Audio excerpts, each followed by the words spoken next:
I got into my husband's car and found a tube of personal lubricant in the glove compartment. I didn't say a word. I just secretly replaced it with industrial superglue.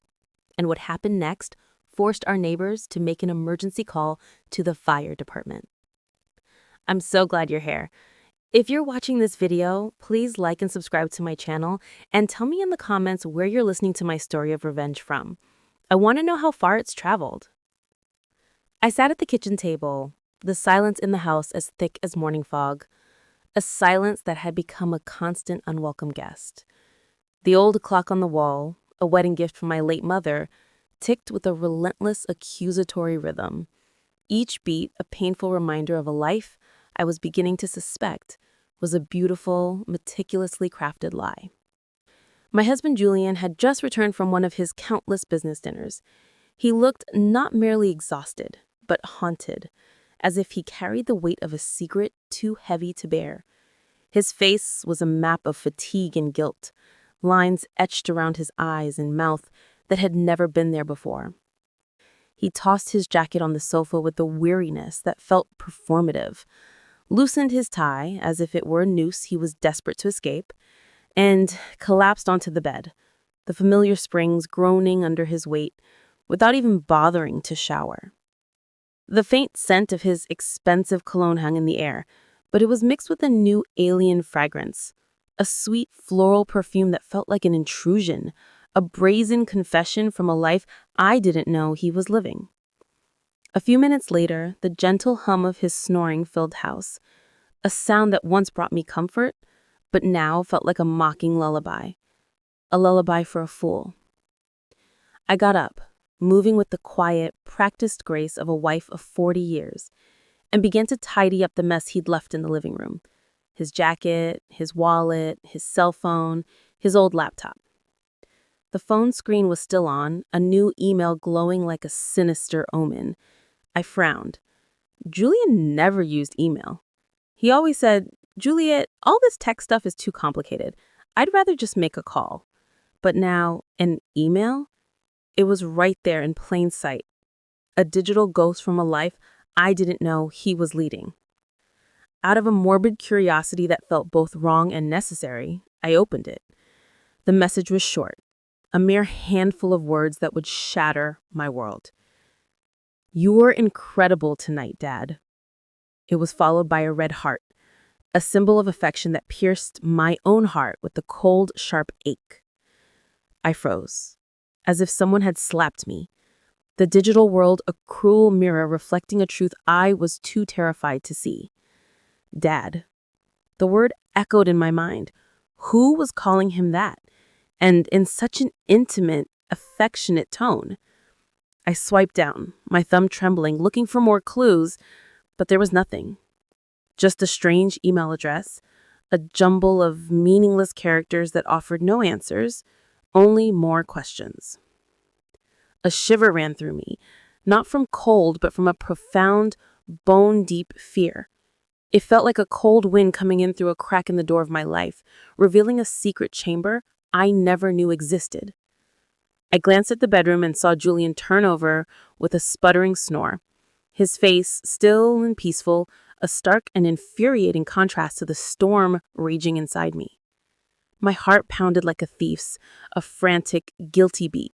I quickly put the phone back, my hands shaking so much I almost dropped it. I continued cleaning up, my movements now mechanical, robotic. I gathered his dirty clothes to take to the laundry. As I checked his pant pockets, I felt a folded piece of paper, crisp and new. It was a receipt from a fancy steakhouse in San Antonio, dated that very night. I frowned. San Antonio? He had told me he was meeting his partners in Dallas. A tiny bitter laugh escaped my lips. Julian hated driving to Dallas. San Antonio, on the other hand, was where his mother had lived before she passed away. He had fond memories there, a fact he had often reminded me of. But who had he had dinner with in San Antonio while lying to me about being in Dallas? The receipt showed a party of two, a bottle of expensive Cabernet Sauvignon, a wine he had bought me for our 10th anniversary, a wine I had never forgotten, and main courses of filet and pasta. I tried to remember the last time Julian took me to a place like that. Maybe 10 years ago when I opened my first bakery. It was a memory etched in my mind. The flickering candlelight, his proud smile, the way he toasted my success. Now that memory was a lie, a faded photograph in a scrapbook of deceit. I took out my own phone and with a silent, determined resolve, snapped a picture of the receipt and the email. I didn't want to believe it, but a woman's intuition, a wife, a 40 years intuition, is a deep primal knowing. Something was going on, and I had to find out what it was. My hands were trembling, not just from anger, but from a deep existential dread. I felt like I was standing on the edge of a cliff, about to witness the spectacular collapse of my entire life. I went to the garage. Julian's old SUV was still warm, the air thick with the smell of gasoline and that faint, sweet perfume from his clothes. I opened the door. A small, cold dread gripped my stomach. I turned on my flashlight and checked every corner of the driver's seat. There was nothing out of the ordinary, just some loose change and an empty water bottle. But as I reached into the passenger side glove box, my fingers brushed against something plastic and slippery. I pulled it out and my heart almost stopped. A tube of used personal lubricant with dried residue on the cap, a sticky, damning piece of evidence. I stood there in the dark garage, staring at it as if it were a dirty secret, a tangible manifestation of my worst fears. Julian and I hadn't been intimate in years. He always said he was tired, that age had sapped his desire. So, what was this lubricant for? The question echoed in my mind, each syllable a hammer blow to my fragile reality. I felt paralyzed but kept my head clear, a survival instinct kicking in. I put it back exactly where I found it. I wiped my hands with a napkin, scrubbing them raw as if I was afraid the betrayal would leave a permanent mark on my skin. I continued searching, this time more carefully, more methodically. Under the back seat, I found some crumpled napkins soaked in a sweet floral perfume that wasn't a man's and wasn't my soft, familiar rose fragrance. The scent was alien, defiant, a loud, vulgar shout of infidelity in the quiet sanctuary of our garage. I took pictures of everything, the lubricant, the napkins, as if I could capture the scent in an image. I closed the car and went back inside, the weight of the evidence pressing down on me heavier than any flour sack I had ever lifted. I sat at the kitchen table, my hands trembling uncontrollably as I picked up Julian's phone again. By this point, I was almost certain he was cheating on me. I checked his messages, but there were only work chats, cold and dry, like a desert landscape. His inbox was empty, except for that one strange email. I checked the sent and draft folders. Nothing. Everything was too clean, too perfect, suspiciously so, as if he had erased every trace of his deception. A master of lies, I thought bitterly. My rage was now a cold, hard stone in my chest, and a new, more dangerous emotion began to stir within me. A desire for truth, a need to expose the lie, no matter the cost. The next morning, just as the sun rose and the soft light filtered through the window curtains, I was already awake, a ghost in my own house. The image of the lubricant, the restaurant receipt, and that email wouldn't stop swirling in my head, a venomous carousel of doubt. I stood in the kitchen, my hands busy, but my mind a frantic whirlwind. I made a simple breakfast, 2 fried eggs, some toast, and a cup of the strong black coffee Julian liked. I had barely slept all night.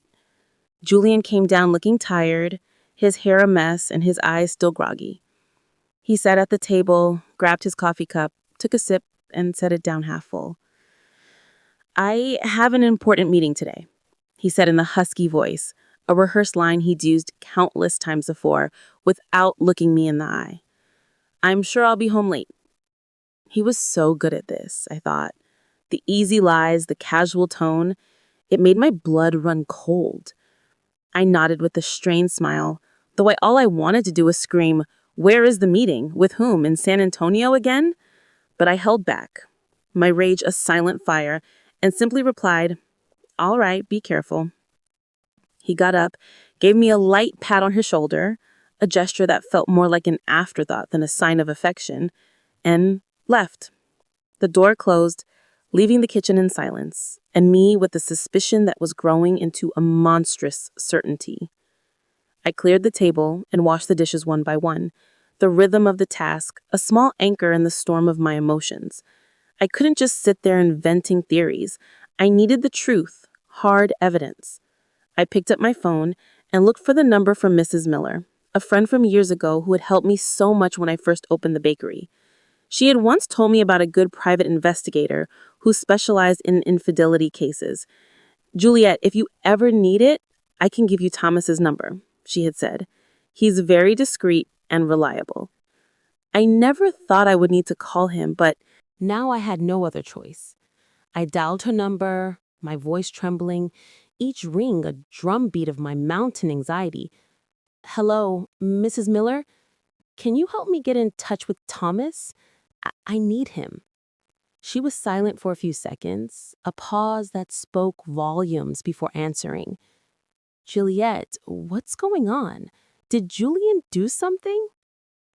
I sighed, not wanting to get into the details over the phone, my pride bruised and raw. I just need to know the truth. Can you help me? Mrs. Miller, a woman of few words but profound intuition, agreed immediately. And just an hour later, I received a message from Thomas asking me to meet him at noon at a small cafe downtown. Mrs. Roberts, please don't worry. I will help you, he wrote. The message was short, but it was enough to give me a little relief, a lifeline in a sea of deceit.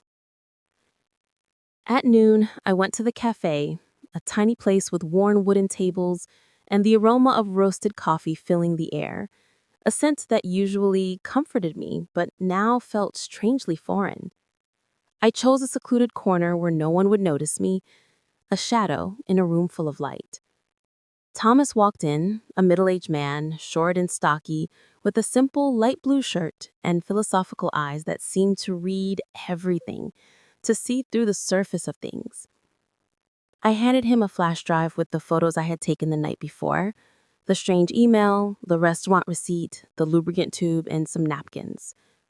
This is all I have, I said, my voice shaky. I'm not sure, but I think my husband is cheating on me. The words tasted like ash. Thomas nodded, reviewing each image on his phone. His face impassive, a professional facade hiding whatever thoughts he had. He carefully made notes in a small notebook. Mrs. Roberts, I understand. I'll start following Mr. Roberts this afternoon. Don't worry, I'll let you know as soon as possible. I looked at him, trying to hold back the tears that were burning my eyes. Thank you, I said softly. I just want to know the truth, whatever it may be. Thomas nodded with a compassionate look, a flicker of understanding in his eyes. I'll do my best. Go home and don't do anything to arouse suspicion. I left the cafe and walked through the crowd, but I felt a loneliness I had never experienced before. 40 years of marriage, a lifetime built on a foundation of trust that was now crumbling beneath my feet. I had put all my trust in Julian. I always believed he was a family man, someone who would be with me through any difficulty. He was my rock, my anchor. And now here I was, hiring a stranger to follow my own husband. The irony was a bitter pill to swallow. I felt like I was in a bad movie, a character in a drama I never auditioned for. That night, as I sat in the bakery, the familiar scent of yeast and flour, a constant, soothing presence, going over delivery invoices, my phone vibrated. A message from Mr. Thomas. I opened it, my heart pounding a mile a minute, the blood roaring in my ears. It was a photo of Julian, in the light blue shirt he often wore, entering a fancy restaurant, holding hands with a woman. I zoomed in on the image, and my heart stopped. It was Allison, my daughter-in-law. She was wearing a tight black dress with heavy makeup, intense red lipstick, and her hair down. They didn't look like father-in-law and daughter-in-law, but like a couple on a date. Their bodies turned toward each other, a shared secret between them. I sank into my chair, my hand trembling as I held the phone. Allison, how was this possible? At family gatherings, she and Julian always acted distant, barely speaking to each other. I now realized it was a masterful act, a performance for my benefit. Mr. Thomas sent more photos. In one, they were sitting in a secluded corner, the table decorated with candles and flowers. Allison was leaning toward him, smiling, and Julian was toasting her glass with an oddly tender gaze. I saw the photo and felt a crushing pain in my chest.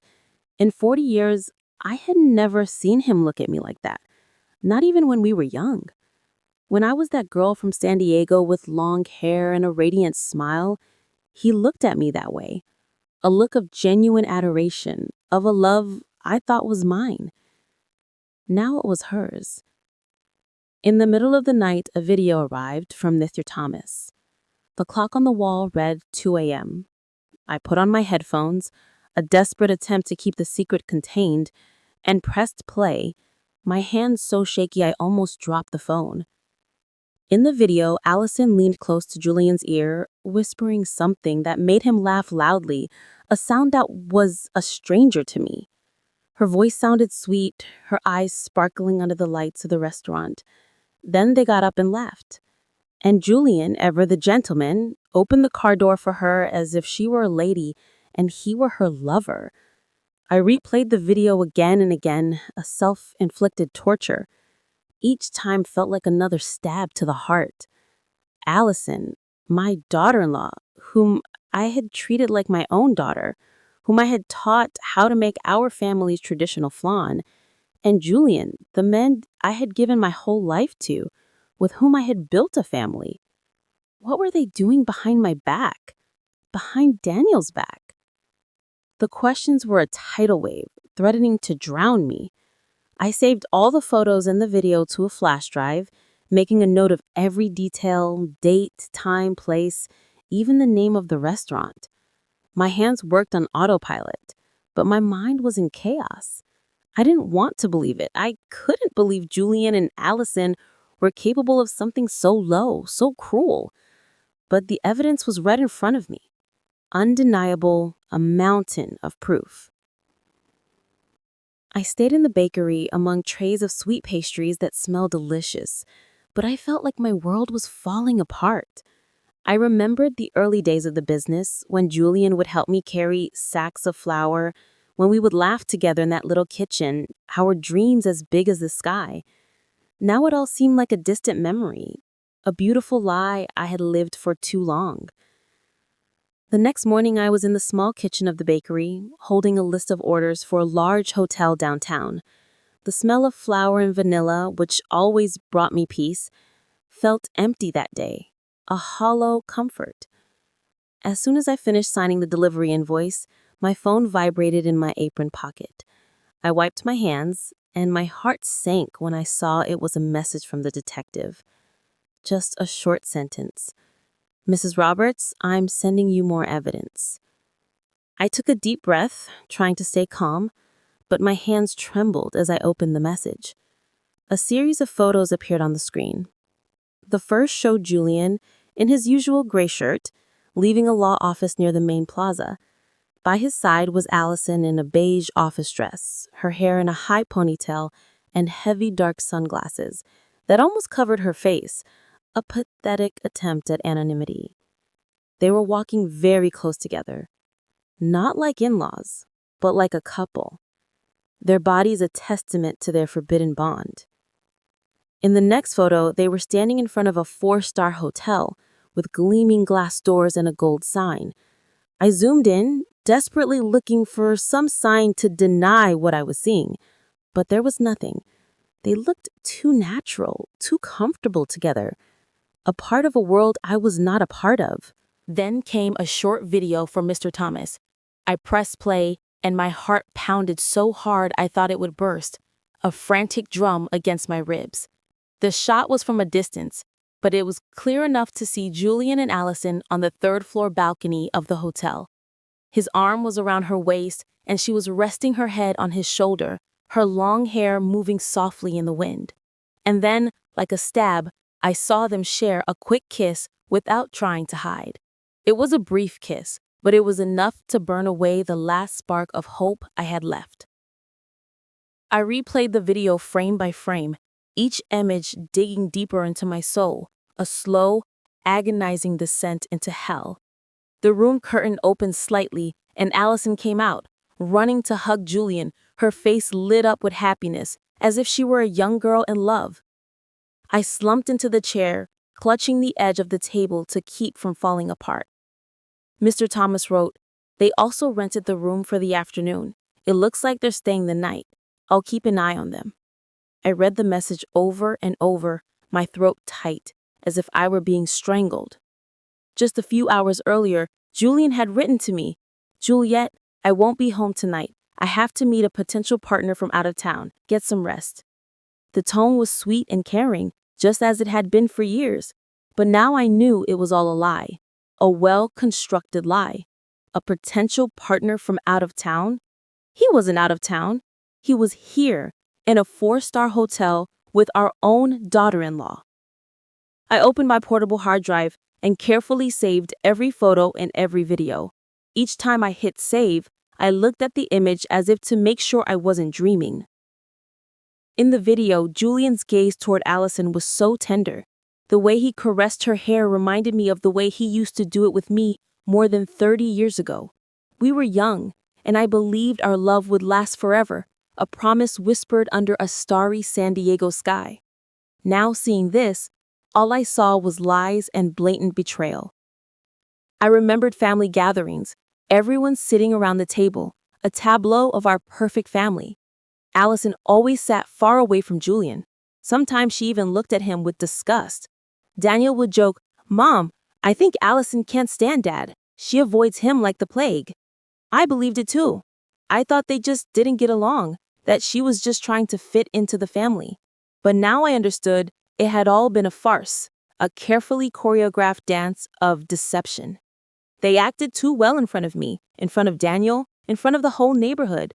I felt like a fool, a blind wife betrayed by 2 traitors right in front of my eyes. People were going about their lives unaware of what was happening on that hotel balcony, but Mr. Thomas had captured the perfect moment like a silent hunter, a snapshot of my reality. I replied to him, "Thank you. Please keep watching. I need to know everything." He answered briefly, "I will. Stay calm." That night, I returned to the house that had been my home with Julian. It felt foreign now, a place of ghosts and lies. I opened the dresser drawer and took out a thick envelope, my hands moving with a grim determination. I printed all the evidence, photos of Julian and Allison leaving the lawyer's office, photos of them entering the hotel, photos of them on the balcony, and every frame of the video. I carefully arranged them, sealed the envelope, and hid it at the bottom of the drawer under old family photos. I looked at a photo of the 4 of us, Julian, Allison, Daniel, and me, at Daniel's birthday party a few years ago. Allison was smiling, hugging Daniel tightly, while Julian was standing beside me with his arm on my shoulder, looking proud. Now looking at it, all I wanted was to rip it to pieces, to tear the image of their smiling faces from my life.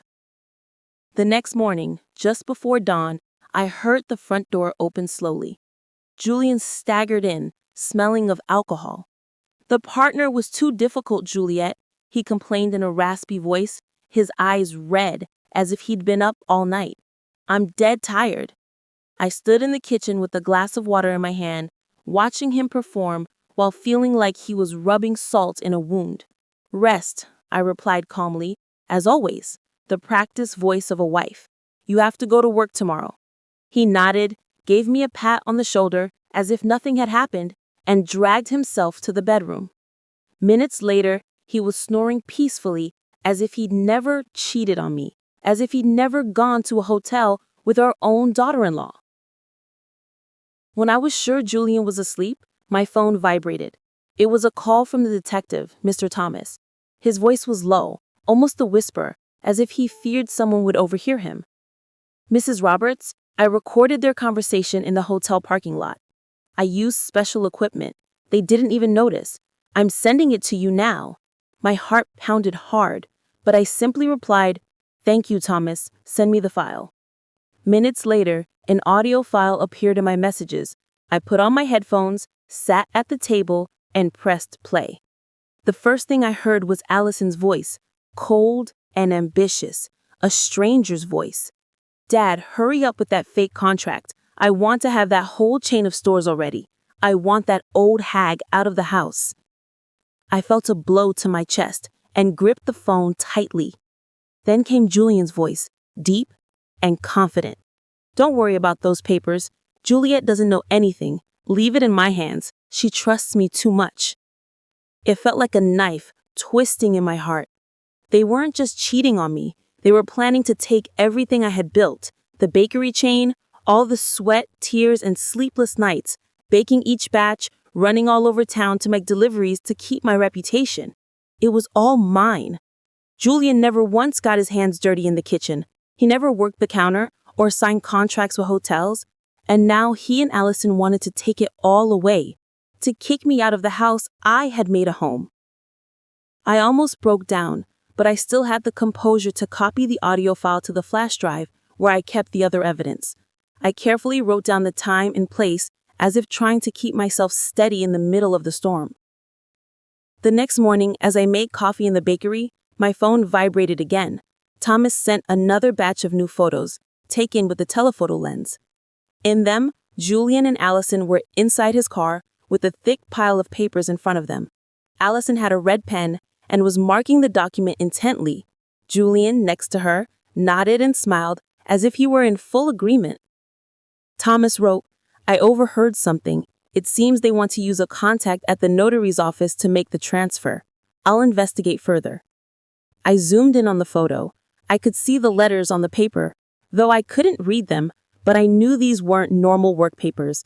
They were planning to steal everything I had worked for, step by step. I sat there among the trays of sweet pastries that smelled so delicious, but I felt like my whole world was collapsing. I reopened the audio file, put on my headphones, and listened to every phrase, every word they said. That wretched old woman. That's what Allison called me. I remembered the days when she had just joined the family, when I taught her how to make rice, when I hugged her like a daughter. I thought she was part of the family, that she would be the woman who, along with Daniel, would build a future.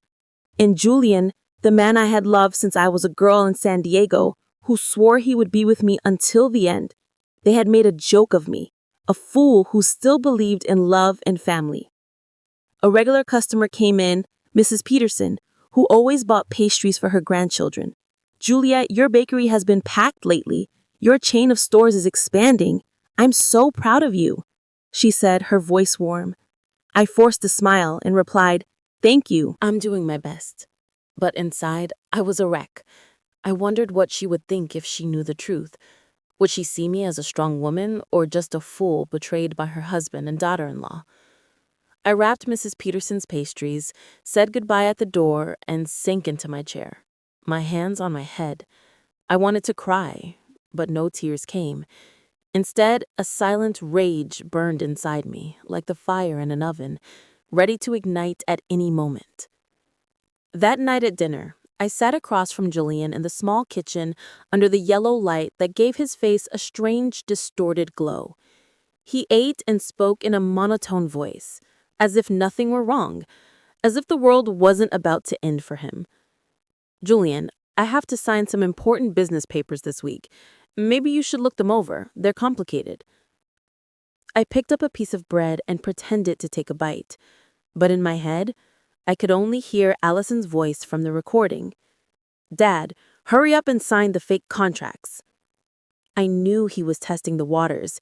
He wanted to drag me into his dirty plan. I gave him a dry smile, a facade of a wife who was too tired to argue, and replied, "Yes, I'll look at them later. I'm tired now." He nodded, took a sip of wine, looking at me as if nothing were wrong. But I knew that behind that smile was a man ready to take everything I had built, a predator waiting for the right moment to strike. Julian had a few more glasses of wine. His face turned red, and he started slurring his words about difficult clients he'd seen that day. I nodded as if I were listening, but inside, I wanted to scream, "Do you think I'm that stupid?" When he got up, staggering, and went to the bedroom, I cleared the table, my every move slow, containing the anger that was boiling inside me. He threw himself on the bed, snoring loudly, and left his car keys on the nightstand, gleaming under the dim light. A siren's call to my revenge. I stared at them, my heart pounding in my chest. This was my chance, my moment. I entered the bedroom slowly, careful not to make a sound. Every step felt like walking between pain and resolve, between the past and a new unknown future. I grabbed the keys, squeezed them tight, and went straight to the garage. The night was quiet, hushed, as if the world was holding its breath. All I could hear were crickets outside, their chirping a soundtrack to my silent fury. I turned on my phone's flashlight. The weak light illuminated Julian's old SUV, a silent accomplice in his betrayal. I opened the door. The smell of gasoline was still there, mixed with a strange, sweet perfume. I opened the glove compartment between the seats, and there it was, the tube of lubricant with a loose cap and dried residual on the edge, a monument to their infidelity.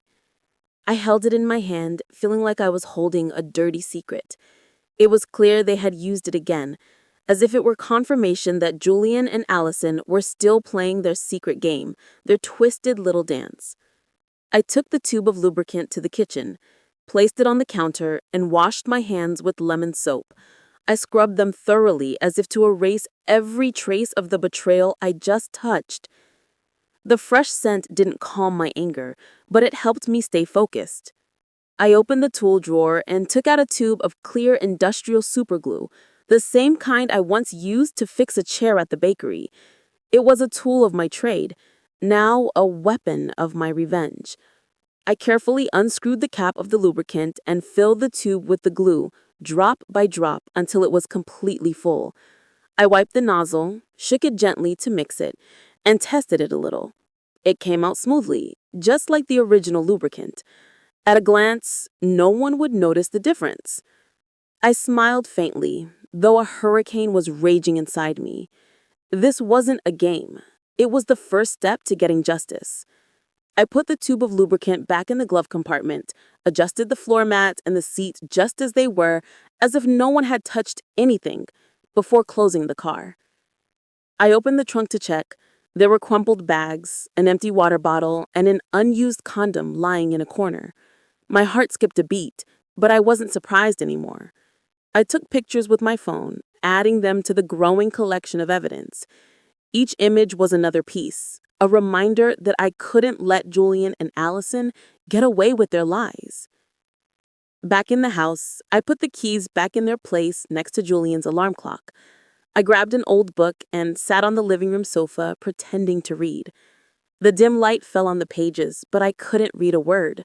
My head was spinning.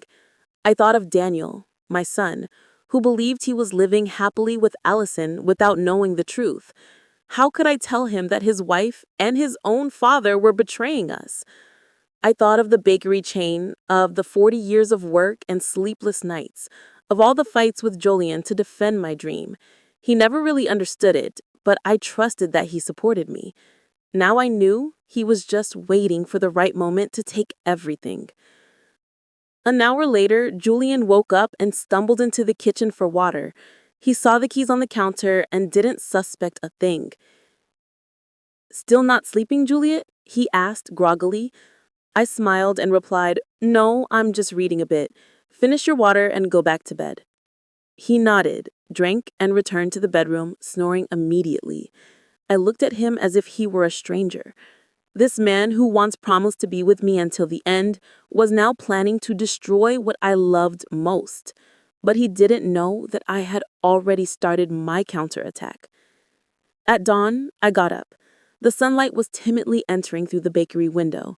I was in my usual kitchen, kneading dough, preparing flans and sweet pastries for a large hotel order. I pressed the dough with all my might, channeling my rage into every movement. When I returned home for breakfast, I made an effort to keep a calm face. Julian was already up with a cup of black coffee in his hand. I served him eggs and toast. Julian, I have to travel to Nashville tomorrow to sign a contract with a new partner. I'm sure I'll be home late. Can you take care of dinner? I watched him out of the corner of my eye. He looked up surprised, but in his eyes, something was shining that wasn't concern. It was relief. A big contract? He asked, taking my hand with a feigned tenderness. Don't worry, go ahead. I'll handle it. But that spark in his eyes, that slight curve of his lips, as if a weight had been lifted, pierced my chest.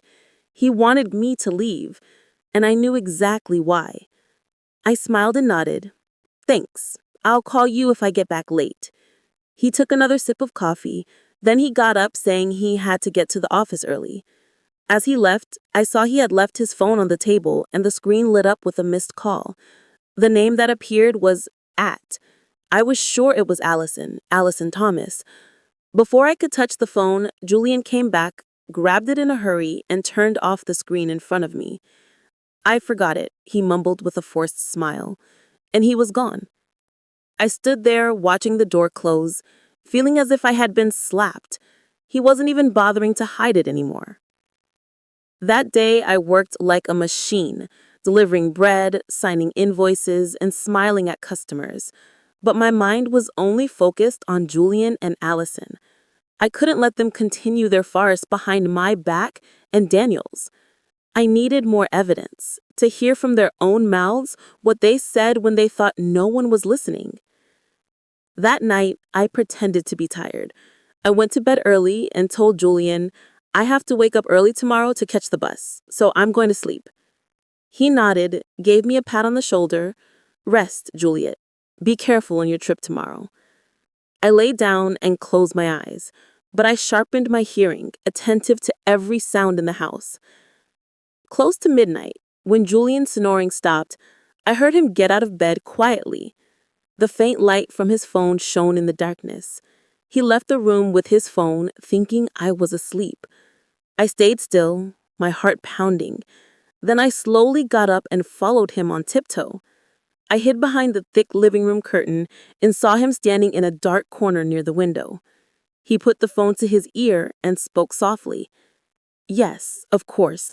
Come over to the house tomorrow. We won't have to go to a hotel anymore. Juliet has to leave town to sign a contract, and she'll be back late. I heard a soft giggle from the other side. Allison's sweet voice. That's great, Dad.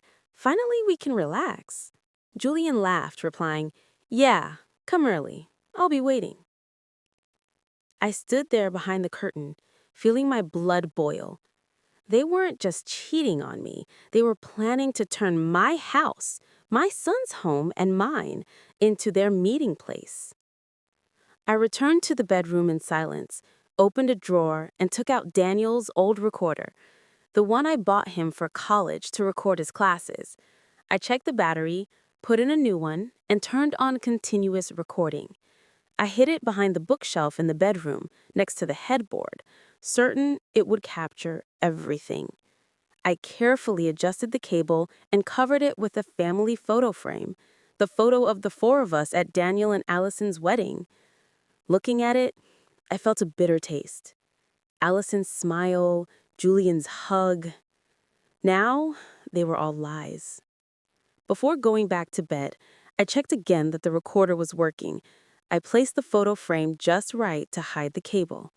Then I lay down, pretending to be asleep. Julian came back to the bedroom, threw himself on the bed, and snored as if nothing were wrong. But my eyes were wide open in the darkness, more awake than ever. I reached for the clock and set the alarm for earlier than usual. I closed my eyes, but not to sleep. I was ready for the next step of my plan. I woke up at 5 in the morning when it was still dark. Only the faint light from the street lights was coming through the window. The house was silent. All I could hear was Julian's steady snoring from the bedroom. I was in the kitchen with a cup of cold coffee in my hand, staring at the skillet of oil that was already on the stove. It was the last step of my plan. A simple smoke trap, but enough to expose the truth. I tied a thin string to the stove's igniter. I ran it over to the window and attached it to a heavy object, an old coffee can I found in the cabinet. All I had to do was pull it from a distance, and the flame would ignite the oil, creating thick black smoke enough to alarm the neighbors. I opened the window by the stove a little so the smoke could get out. Then I tested it once. The smoke rose quickly, forming spirals like a warning. I turned it off immediately, checked everything again, and made sure not to leave any trace that might make Julian suspicious. I put on a jacket, grabbed my large purse, and pretended to be leaving for my trip. Before I left, I went into the bedroom and gently shook Julian. "I have to go to the bus station right now," I said in a calm voice. "I'm going to sign a contract. I'll probably be back late tonight." He opened his eyes and in a sleepy voice replied, "All right, be careful, Juliet. Call me if you need anything." Then he buried his face in his pillow and went back to sleep. I looked at the man I once loved and trusted, now lying there unaware of the trap waiting for him. I turned away, my heart heavy, but my legs steady. Instead of going to the station, I went across the street to Mrs. Peterson's house. She was my neighbor and my friend. She opened the door and looked at me worried when she saw my purse. "Juliet, what are you doing up so early? Is something wrong?" she asked with affection. I forced a smile. "Mrs. Peterson, can I stay here for a few hours? I need to watch my house." She frowned but didn't say anything else. She poured me a cup of hot coffee and gave me a chair by the window. From there, I could see the entrance to my house, where Julian and Allison would enter, and where the truth would be revealed. Around 10 o'clock, a taxi pulled up in front of the house. Allison got out wearing a light floral dress and dark sunglasses, as if she were afraid someone would recognize her. Julian opened the door, looked around in a hurry, and quickly ushered her inside. I gripped my coffee cup tightly, my heart pounding in my chest. "It's time," I murmured, and turned on the app on my phone connected to the hidden recorder I had left in the bedroom. The sound started coming through my headphones. Allison's laughter, the clinking of glasses, heavy footsteps. Then I heard Julian's deep voice. "All right, we don't have to hide in a hotel anymore." Allison laughed. "You really know how to pick your moments. The old hag is gone, right?" I bit my lips, holding back the rage as I listened to her call me the old hag with so much contempt. Then the bed started creaking along with other sounds I didn't want to keep listening to. I closed my eyes, took a deep breath, and told myself, "Just a little longer, Juliet, just a little longer." A few minutes later, suddenly, Allison screamed, "What the hell is this? We're stuck!" Her voice was filled with panic, almost sobbing. Julian growled, "Shut up! Wait, let me see." I smiled. I barely touched my phone and activated the smoke trap remotely. The string pulled hard, the stove ignited, the skillet of oil caught fire. Black smoke billowed out of the kitchen window in thick spirals, spreading outside like an alarm signal. Mrs. Peterson gasped. She looked out the window. "Juliet, your house is on fire." I pretended to be scared, but inside, I felt strangely calm. Neighbors started coming out into their yards, shouting, "Juliet's house is on fire! Call the firefighters!" A man nearby, Mr. Miller, quickly took out his phone and called the city fire department. I stayed there holding my coffee cup tightly, my eyes fixed on my house. Everything was going according to plan. In my headphones, Allison's voice sounded more and more desperate. "Julian, do something. I can't move." Julian growled, "Shut up. Don't scream." I bit my lips, squeezing the phone where the app was still transmitting the audio from the hidden microphone. They were trapped, helpless, just as I had calculated. Daniel entered the bedroom, and I could imagine what he found. His own father and his wife, naked, stuck to each other on the bed, their faces pale with pain and panic.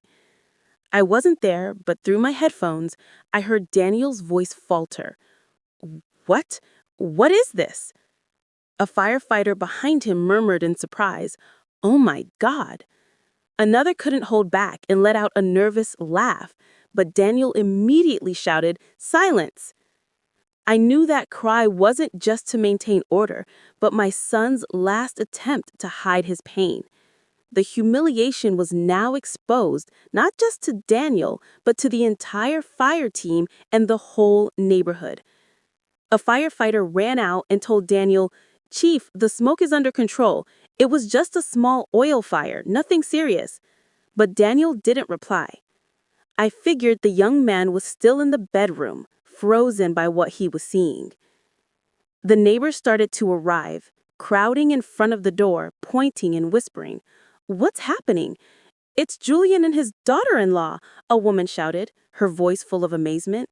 "Oh my God, how could this have happened?" Another chimed in. Mrs. Peterson, standing next to me, took out her phone and silently started recording, moving the camera closer to Julian and Allison, who were writhing in bed, their faces contorted with pain. She looked at me with eyes full of pity and anger. "Juliet, you knew about this, didn't you?" I didn't answer. I just nodded softly without taking my eyes off the window. Daniel came out of the bedroom. I heard the thud of his boots on the hardwood floor. Through the headset, I heard Julian shout in a raspy voice, "Get everyone out of here! Close the door, Daniel!" But it was too late. The whole neighborhood was gathered, their faces showing disdain, their whispers sounding like a chorus of shame. "Father-in-law and daughter-in-law caught in the act! Unbelievable!" a man exclaimed. "Poor Juliet. How did it come to this?" Another sighed. The firefighters had to act, after a moment of hesitation. They wrapped sheets around Julian and Allison, trying to cover their stuck-together bodies, and carried them out on stretchers. I could hear Allison's broken sobs mixed with her groans of pain. "Please do something. I can't stand it anymore." Julian just mumbled weakly, "Don't let anyone see us." But the whole neighborhood had already seen. There were looks of revulsion, mocking laughs, and shakes of disappointed heads. They were carried out wrapped in a thin sheet amidst growing murmurs. What a disgrace! Father-in-law and daughter-in-law. My God, how filthy! The crowd was still gathered at the entrance when the ambulance left with its siren blaring. Among the loud voices, I heard bursts of laughter. "What a show!" Mr. Miller shouted. "I can't believe there are two people so shameless in this world." An old woman shook her head and whispered to the person next to her, "Poor Juliet."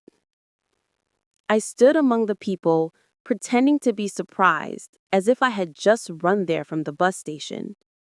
Daniel stood motionless in the yard, his arms hanging, his face pale as a ghost. His teammates avoided looking at him and quietly gathered their tools. I knew that Daniel wasn't just shocked to see his father and his wife stuck together in bed, but by the double betrayal of the two people he loved most.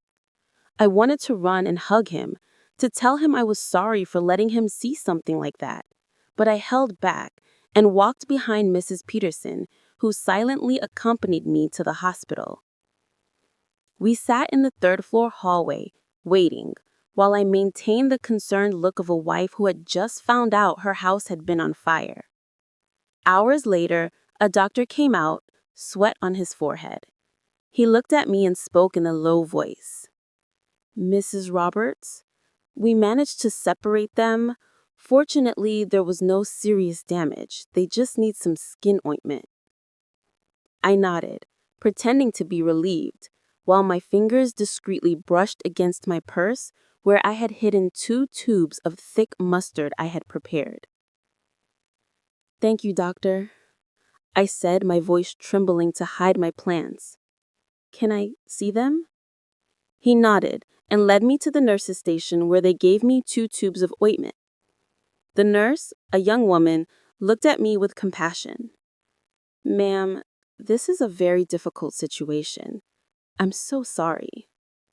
I gave a weak smile, and the moment she turned around, I swapped the tubes for the mustard I had in my purse. My hands moved quickly and confidently, as if I had rehearsed it hundreds of times in my head. I entered the hospital room with a tube of mustard in my hand, feigning concern. "Julian, Allison, are you okay?" Allison was in bed, her hair a mess, her eyes red, unable to look at me. Julian, still pale, mumbled, "Juliet, I can explain." But I didn't let him continue.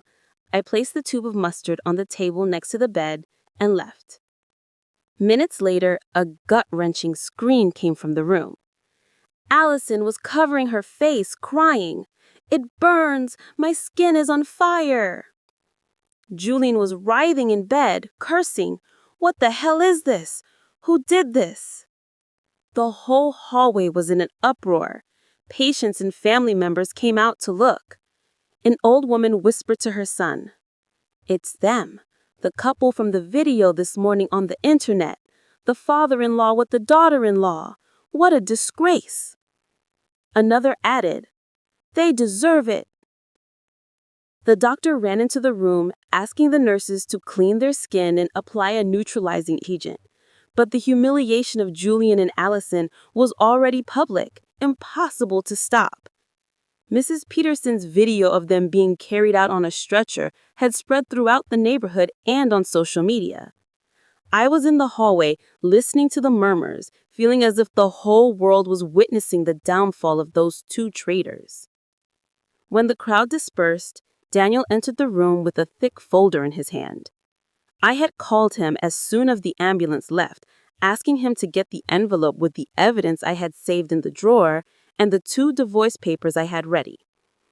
He handed me the folder, his gaze empty, without saying a word.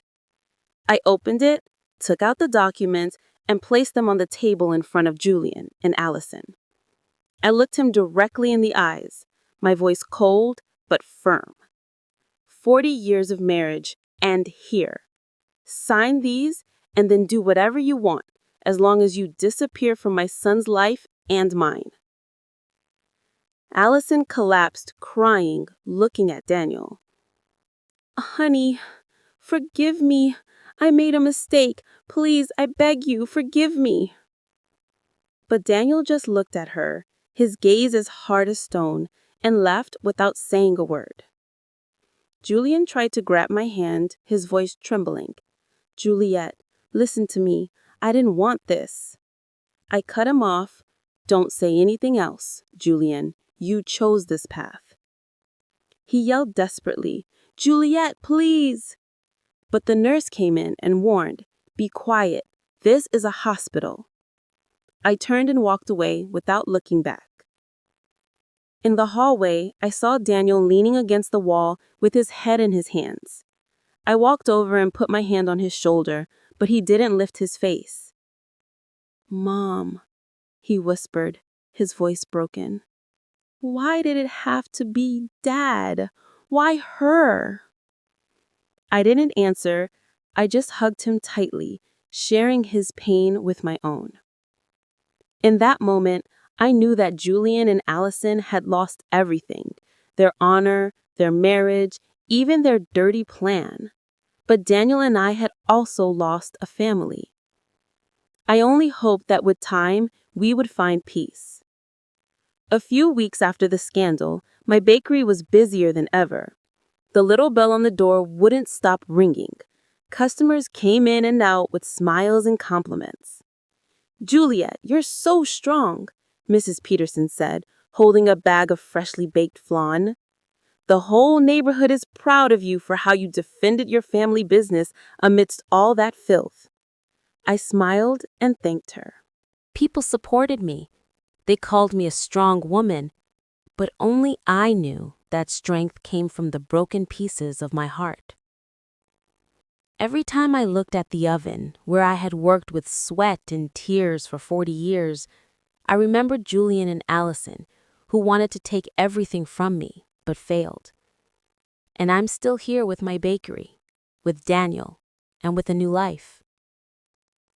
Daniel moved in with me right after that day. He didn't talk much about what had happened, but I noticed a change. He wasn't the cheerful, always laughing Daniel he used to be. His eyes now looked deep, as if they carried a wound that wouldn't heal. "Mom, I want to stay here for a while," he told me the first night as he came in with his suitcase. "I'm going to help you run the bakery, talk to clients, whatever you need." I hugged him. I felt the warmth of the son I had raised and just nodded without asking anything. I knew Daniel needed time, and so did I. Every morning we opened the bakery together. I prepared the oven and arranged the trays, and Daniel reviewed invoices and called hotels and restaurants. "Mom, the Grand Hotel wants to increase their sweet pastry order for next week," he called out to me from the cash register, his voice calm but without its usual brightness. "All right," I replied. "Confirm the order. I'll prepare more dough." These simple moments gave me a peace I hadn't felt in years. There were no more fake looks from Julian, no more sweet and calculating voice from Allison. It was just Daniel and me, taking care of what we still had. Dinners were just the two of us now. We sat face to face in the small kitchen, eating simple meals. Sometimes rice with beans and chicken, sometimes just bread with coffee. "Mom, can you make me some flan this weekend?" he asked me one night with a faint smile, the first I had seen since the scandal. "All right," I replied, relieved, "but you have to help me stir the caramel." He nodded, and in that moment, I felt that we were slowly but surely recovering. I started making time for myself, something I almost never did in 40 years. I joined a cooking club at the community center where women my age shared recipes and told their stories. "Juliet, you make the best flan in the neighborhood," a woman told me, laughing, when I brought a tray. I replied, smiling, "It's a little trick I learned back in San Diego." I also started going to church on weekends. I would sit in silence with the light of the stained glass windows on my face and pray. Not for Julian or Allison, but for Daniel, for myself, so that we would find the strength to move forward. Sometimes I would go for walks with Mrs. Peterson in the town square, listening to her talk about neighborhood gossip. "You know, Juliet," her eyes shining, "everyone is still talking about Julian and Allison, but they say that you're the one who won." I just smiled without answering. I won, maybe, but the price was losing my whole family. Daniel also started to change. He became less quiet and began telling me about his work as a firefighter. "We put out a fire at the market yesterday. It was really dangerous, Mom, but luckily no one got hurt." I listened to him, my heart filled with pride. I said, "Please be careful. You're all I have left." Daniel looked at me with tenderness. "Don't worry, Mom. I'll never leave you alone." Those words were like medicine. They gave me back the faith that even though I had lost so much, I still had my son who would always be with me. One afternoon, while the bakery was full of customers, I sat at the cash register watching the movement in the street. The bell on the door rang nonstop. The smell of sweet bread filled the air. I looked at the trays of flan and pastries, and thought about the entire journey. I had built this bakery with my own hands. From a girl in San Diego to a woman who knew how to endure. Julian and Allison wanted to take everything from me, but failed. And I'm still here with my bakery, with Daniel, and with a new life. Did you like my story? And which city are you listening from? Let's meet in the comments. If you like the story, you can support me by sending a super thanks so I can keep bringing more stories like this. Thank you so much for your sweet support. I'm looking forward to your comments on the story. On the screen, you can see 2 new life stories that I highly recommend. There's so much more on my channel. Don't forget to subscribe. See you in the next life story. With love and respect.